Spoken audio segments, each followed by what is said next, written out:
Welcome to Samba Samba. Enjoy the video. In this video, I will explain how to use conditional formatting in Excel. This powerful feature allows you to automatically apply specific formatting, like colors or icons, to cells based on their content.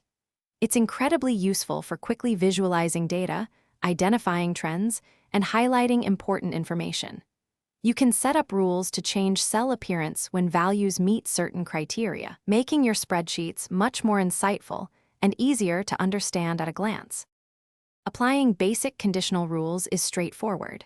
First, select the cells you want to format.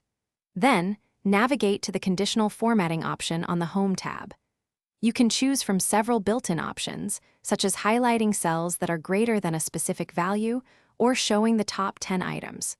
For example, you might highlight all sales figures above $1,000 in green, making high performance immediately visible. Beyond basic highlighting, you can create advanced rules using custom formulas for more complex scenarios. Imagine applying a unique format if a cell's value is 25% higher than the average, or if it contains specific text. You can also use data bars, color scales, and icon sets to add powerful visual cues. Remember to manage your rules effectively, adjusting their order to ensure the correct formatting is applied. Conditional formatting offers many practical applications. For instance, you can quickly highlight duplicate entries in a list to ensure data integrity. Color scales are excellent for visualizing a range of values, like showing temperature changes from cold blue to hot red.